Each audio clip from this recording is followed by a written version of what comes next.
So friends, आज हमारा computer hardware का एक सीरीज चल रहा है यहाँ पर। और आपको मैंने पिछले में बहुत कुछ समझा दिया था। तो यहाँ पर मैंने माउस के बारे में माउस के बारे में बता दिया था, क्योंकि हमारा जो कंप्यूटर हार्डवेयर का सीरीज चल रहा है यहाँ पर, तो सभी वीडियो पार्ट वाइज होते हैं यहाँ पर। तो हम कंटिन्यू करते हैं। पिछली वीडियो में बताया था कि कुछ पैरेलल पोर्ट यहाँ पर पैरेलल पोर्ट के अंदर कौन कौन से, और IBM कंपनी ने कौन कौन से यहाँ पे सिस्टम को स्टार्ट किया था।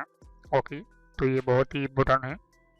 और IBM कंपनी ने कौन कौन से अलग डिफरेंट टाइप के इंट्रोड्यूस करवाए थे यहाँ पर।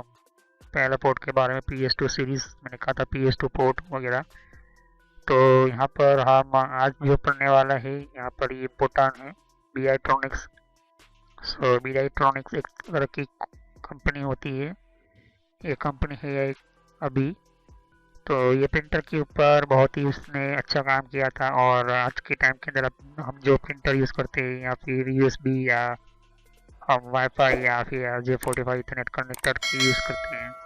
तो ये टेक्नोलॉजी किस तरह से सेटअप की गई थी, किस तरह से सेटअप हुआ था यहाँ पर, वहाँ पर ये बहुत ही कॉम्प्लिकेटेड डिफरेंट डिफरेंट टाइप की अलग अलग कंपनीज जो होती है वो बनाए हुए प्रिंटर या फिर उनकी प्रॉब्लम के ऊपर रिसर्च करती है और अपनी तरीके से सॉल्यूशन ढूंढती है और इंट्रोड्यूस करती है सभी इंजीनियर के सामने।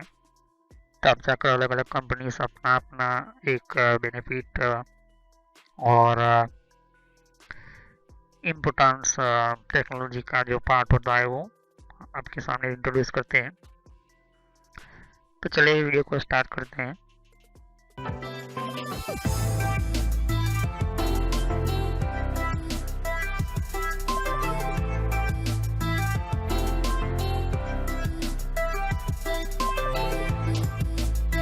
तो वीडियो को स्टार्ट करने से पहले मैं आपको छोटा सा मैसेज देना चाहता हूँ कि इस तरह से आप सोशल कॉलेज एंड एंटरटेनमेंट लिखोगे तो इस तरह से मेरा चैनल आ जाएगा। इस पर क्लिक करने से आप मेरे चैनल के ऊपर पहुँच जाओगे। अगर आप मोबाइल यूज़ करते हो, यूट्यूब पर आप लिखोगे तो आपको इस तरह से लिखना है। और बहुत मेरे प्लेलिस्ट के अंदर मैंने अलग अलग कोर्सेज बना कर रखे हुए हैं। तो आपको बेसिक नॉलेज पहले स्टार्ट कीजिए, उसके बाद ही ये अलग अलग डिफरेंट कोर्सेज को ज्वाइन कीजिए। तो मेरी सभी वीडियो पार्ट वाइज होती है यहाँ पर। Social college and entertainment channel, ये जो चैनल है मेरा, ये आपको फ्री में और एडवांस लेवल पर सिखाने के लिए बहुत आपको हेल्पफुल रहेगा। और कोई भी प्रॉब्लम है तो आप मुझे कमेंट कर सकते हैं यहाँ पर। और यहाँ पर आप देख सकते हो कि जितने भी हमारे नए नए वीडियो होते हैं, तो अगर आपको नई नोटिफिकेशन मिले, आपको पता चले कि नई वीडियो कौन सी आई है, तो आप सब्सक्राइब कीजिए, जिससे कि आपको नया, और साइड पर बेल आइकॉन होता है, इसके ऊपर क्लिक कीजिए, तो इससे आपको पता चलेगा कि नया वीडियो मेरा कौन सा है। तो चलिए हम वीडियो को कंटिन्यू करते हैं। तो आपके सामने देख सकते हो कि ये BI-ट्रॉनिक्स है यहाँ पर। तो ये 1967 से ही ये कंपनी पहले स्टार्ट ही थी। इसको BTX कहा जाता है यहाँ पर। So as the printer market expanded, new types of printing mechanism appeared. These often support new feature and error condition that could not be represented on existing port relevant to 5 status pins. तो जैसे कि printer को market में expand किया गया, मतलब बनाया गया, तो उसको इंट्रोड्यूस किया था, लोगों को मार्केट के अंदर बताया गया कि ये प्रिंटर में टेक्नोलॉजी है, ये प्रिंटर सिस्टम ये काम करती है इस तरह से। तो उस टाइम के अंदर नए टाइप की प्रिंटिंग मशीन में मैकेनिज्म भी अपेयर हुए, मतलब यूज़ किए गए। और ये सारी जितने भी सपोर्ट होते थे नए नए फीचर, जैसे कि न्यू न्यू फीचर कुछ एरर कंडीशन के अंदर प्रेजेंट नहीं होते थे। तो एक्सिटिंग पोर्ट जो इसको पहले से 5 स्टेटस पिन दिया गया था, मैंने आपको बताया था पैरेलल पोर्ट के अंदर। तो उसी टाइम के अंदर IBM कंपनी ने सॉल्यूशन किया था, सपोर्ट किया था। इट वॉज नॉट ट्राइवल, वो उस टाइम के अंदर ट्रिवियल इम्प्लीमेंट नहीं था। और उसका टाइम बिगिंग सपोर्ट करने का काम था, मतलब उसका जो प्रिंटर का टाइमिंग जो होता है, जब प्रिंटिंग होती है तो हर एक अक्षर के अंदर टाइमिंग जो होती है ये सपोर्ट करने का काम चल रहा था उस टाइम के अंदर। तो ये जो लीड जो होती थी, मतलब इसको इसको LED कहा जाता है, इसको the lead to the bitronic system introduced by HP on their LaserJet 4 in 1992।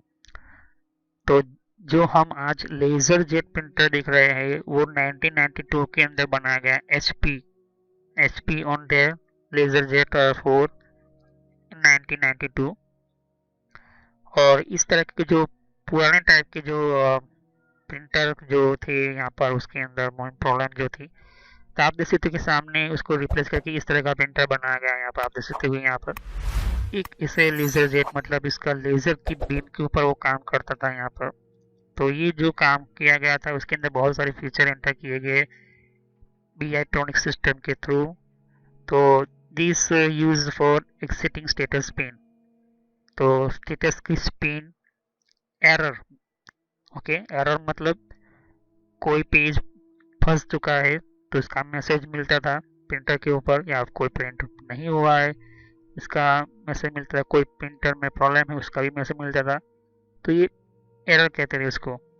तो कोई प्रॉब्लम होती तो उसको पता चल जाता कि यहाँ पर इसकी प्रॉब्लम है, इसके यहाँ पर प्रॉब्लम है, यहाँ पर कोई पेज नहीं है, पेज खाली हो चुके हैं, तो एरर बताता था। यहाँ पर सेलेक्ट का मतलब होता है कि कौन सा पेज आप प्रिंट करना चाहते हो या फिर प्रिंट किया हुआ है तो उसको फिर से प्रिंट करना है। ये सिलेक्शन करने का यहाँ पर ये जो है ये एक तरह का एक फीचर एंटर किया गया था PENBG रिप्रेजेंट निबल। तो यहाँ पर जो PE जो होते हैं यहाँ पर प्रोसेस जो होती है यहाँ पर उसकी अंदर BG रिप्रेजेंट निबल मतलब रिप्रेजेंट उसको से प्रिंट आउट करना है, रीप्रिंट करना है, ये भी सेंटर होते हैं यहाँ पर। Using to transfer to send an 8 bit value की, तो यहाँ पर दो ट्रांसफर सेंड होते थे यहाँ पर, एक तो 8 बिट की वैल्यू के अंदर और BI दो मतलब 8 मतलब 16 बिट के अंदर।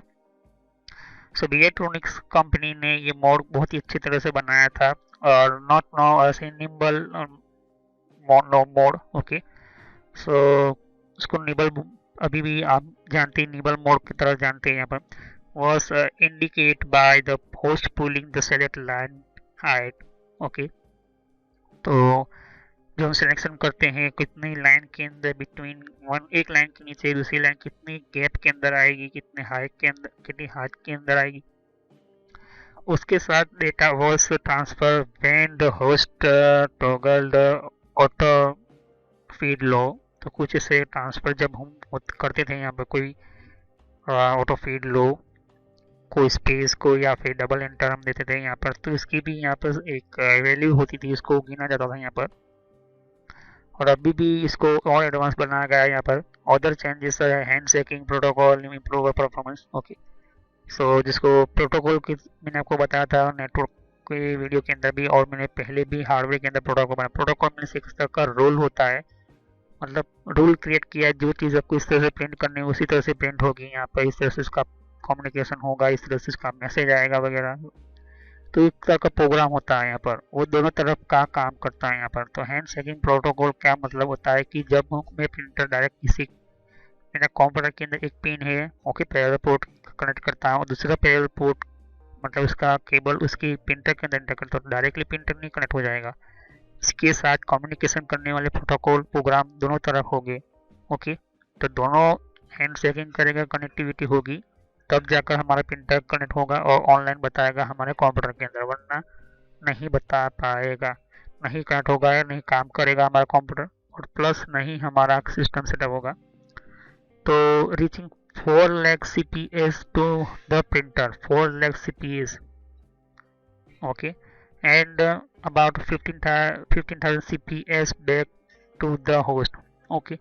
तो जो हमारी सिस्टम के अंदर जो प्रिंटिंग सिस्टम होती है, प्रिंटर का काम होता है कि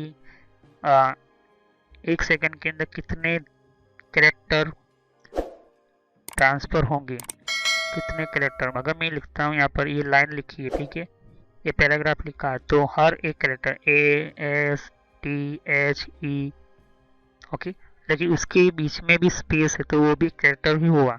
तो 1 2 3 4 5 6 7 8 9 इस तरह से ये सभी कैरेक्टर होते हैं। तो जब मैं इसको प्रिंट करने की कोशिश करूँ, राइट क्लिक करके इसको प्रिंट करूँ, तो एक सेकंड में कितने कैरेक्टर को ट्रांसफ़र कर लेगा मेरे कंप्यूटर से फिर जाकर प्रिंटर के अंदर। तो ये जो है पहले 4 लाख सीपीएस प्रिंटर के लिए था। ओके, फिर उसको बड़ा, उसके साथ भी बड़ा एक होस्ट के लिए भी, हमारे कंप्यूटर के लिए भी। तो प्रिंटर भी हमें मैसेज देता है हमारे कंप्यूटर के अंदर कि ये चीज़ नहीं, इसलिए हमें कौन कौन सी चीज़ें मिलती है। देखो कि एरर मिलती है, एरर कब मिलती है, हमें कैसे पता चलेगा कि हमारा कंप्यूटर बिजी है या फिर एरर है, या सेलेक्ट करना है। क्योंकि सामने कोई डिवाइस जो होता था वो रिस्पॉन्स करे तब जाकर हमें एरर का मैसेज मिले। ओके, इसके अंदर कोई प्रॉब्लम है तो प्रॉब्लम का एक मैसेज प्रिंटर जनरेट करता है और फिर हमें मिलता है। तो ये सिस्टम एंटर होते हैं यहाँ पर। ओके, तो इस तरह से यहाँ पर लेजर जेट प्रिंटर आए। लेजर जेट का मतलब होता है कि लेजर पर काम करने वाला, लेजर की टेक्नोलॉजी पर काम करने वाला। तो इस तरह के जो पुराने जो 1987 के जो प्रिंटर जो थे वो निकल गए थे। ओके, और 1992 के अंदर एचपी ने स्टार्ट किया था लेजर जेट प्रिंटर। ओके, तो ये बहुत ही अच्छा और हाई लेवल का टेक्नोलॉजी था। तो a major advance of the Beatronics system is that it can by driven internally in the software in the host। तो मेजर एडवांस इसके अंदर मतलब मेजर ज़्यादातर एडवांस में उसको जो बेनिफिट मिला हमें, जो प्रिंटर को बहुत ही एडवांस में उसको फ़ायदा मिला और अच्छी तरह से एडवांस हुआ तब हुआ जब ड्राइवर सिस्टम एंटर किया गया। ड्राइवर का मतलब होता है कि एक तरह का program. So driver entirely in software in the host.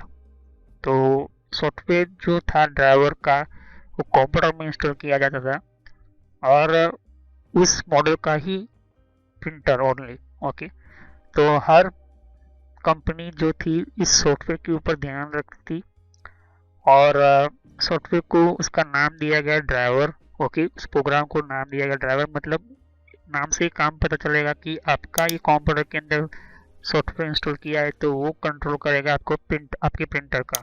तो प्रिंटर का होता है तो प्रिंटर का सपोर्ट करता है। आज के टाइम के अंदर भी आपको ड्राइवर इंस्टॉल करने पड़ते हैं क्योंकि यही जो प्रिंटर के सॉफ्टवेयर की तरह ही काम करते हैं यहाँ पर। तो अगर आप देखोगे कि मैं यहाँ पर मेरा माउस है तो माउस का भी ड्राइवर है, यहाँ पर मेरा ये स्क्रीन का भी ड्राइवर है। तो ये प्रोग्राम्स बहुत सारे होते हैं यहाँ पर हमारे ऑपरेटिंग सिस्टम के अंदर।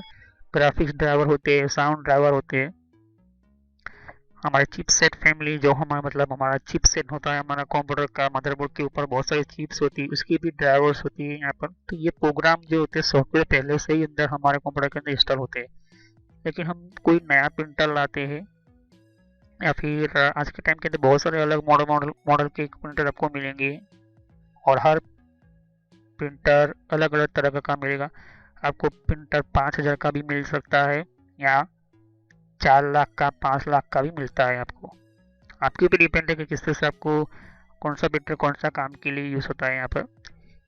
लेकिन हम बात करते हैं यहाँ पर कि सॉफ्टवेयर इन द होस्ट।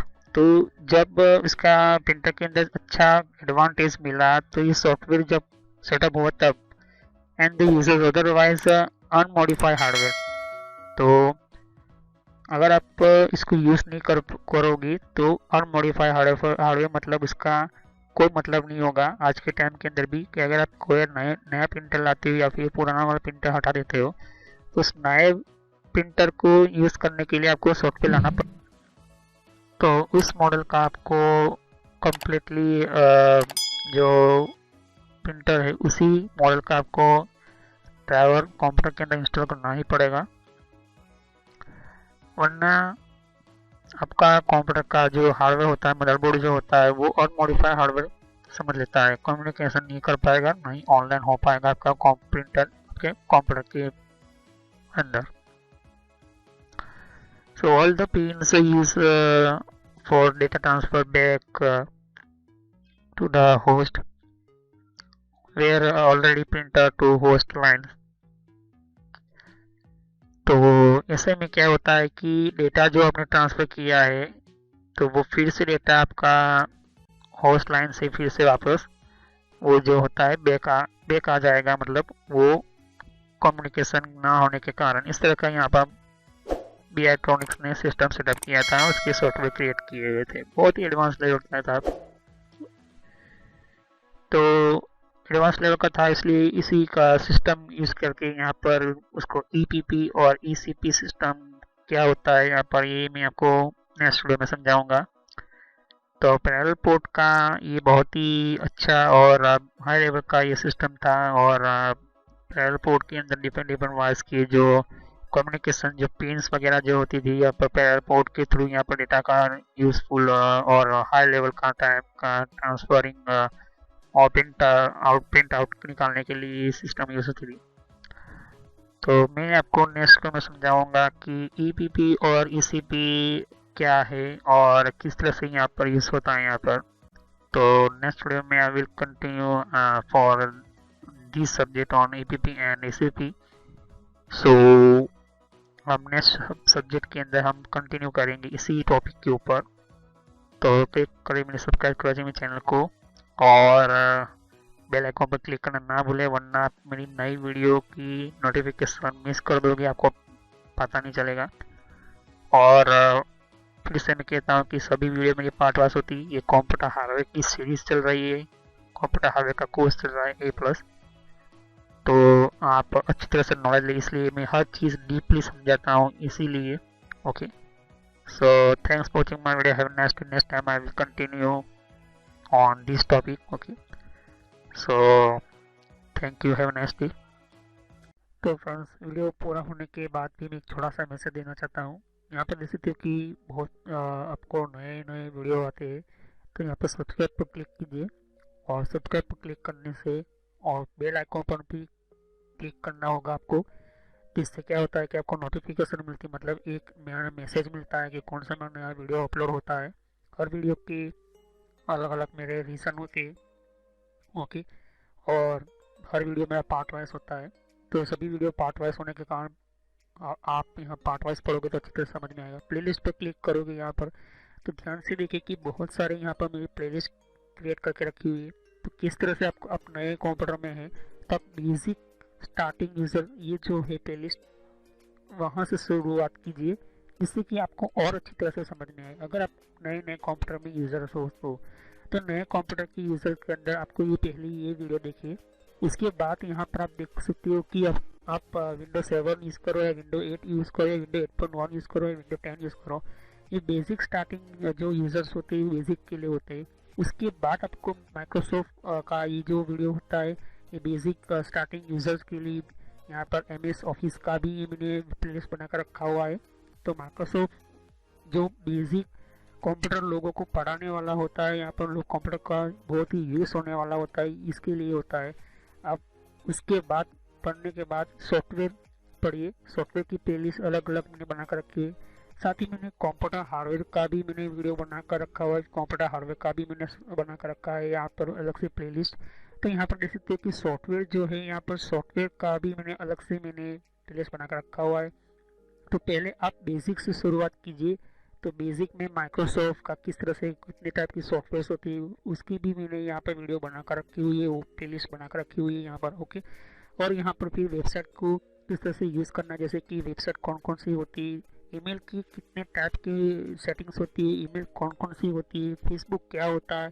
तो ये जो मिक्स में है, लेकिन अगर आप चाहते हो कि अलग अलग कैटेगरी वाइज तो आपको यहाँ पर फेसबुक की अलग प्लेलिस्ट मिल जाएगी, जीमेल की अलग से प्लेलिस्ट मिल जाएगी। तो फेसबुक लोग इस्तेमाल करें फिर भी उनके फेसबुक अकाउंट हैक होते। और कंट्रोल पैनल भी, ये भी बहुत बड़ा इंपॉर्टेंट टॉपिक है। कंट्रोल पैनल का ये भी बहुत ही इम्पोर्टेंट सिस्टम है। अगर आप ये कंट्रोल पैनल नहीं पढ़ते हो तो आपका 50% कंप्यूटर जो 50% जो कंप्यूटर का जो पूरा कंट्रोल होता है वो कंट्रोल पैनल के अंदर ही होता है। तो ये कंट्रोल पैनल आप पढ़े, वो सभी वीडियो पार्ट वाइज ही है। और यहाँ पर आप देख सकते हो कि और भी बहुत कुछ प्लेलिस्ट आपको मिलेगी। तो पहले आप बेसिक से शुरुआत कीजिए, बेसिक माइक्रोसॉफ्ट से, फिर उसके बाद आप हार्डवेयर पढ़े। और ये जो मैंने अभी प्लेलिस्ट अभी ओपन कर रही है यहाँ पर हो रही है, यहाँ पर ये जो है नेटवर्क का वीडियो है, ये नेटवर्क के सभी प्लेलिस्ट है। तो अगर आप कंप्यूटर के फील्ड में कंप्यूटर हार्डवेयर अच्छी तरह से पढ़ चुके हो, कंप्यूटर हार्डवेयर पढ़ने के बाद आप नेटवर्क में जाना चाहते हो तो आप नेटवर्क में जाइए और नेटवर्क की बारे में पढ़े कि हमारा कंप्यूटर का इंटरनेट नेटवर्क किस तरह से चलता है। फिर इसके बाद यहाँ पर कंप्यूटर हार्डवेयर देख सकते हो कि मैंने कहा कि ये कंप्यूटर हार्डवेयर का वीडियो है। तो नेटवर्क पढ़ने से पहले कंप्यूटर हार्डवेयर कंप्लीट आपको समझ में होना चाहिए। आपको समझना होता है यहाँ पर कंप्यूटर हार्डवेयर के बिना आप इस तरह से कोई भी स्टार्ट नहीं कर सकते हो। तो सभी वीडियो मेरे कोर्स जो होते हैं फ्री में है, बाहर आपको पे करना पड़ता है, पैसे देना पड़ता है, लेकिन यहाँ पर फ्री में है। तो चलिए हम नेक्स्ट वीडियो में मिलते हैं।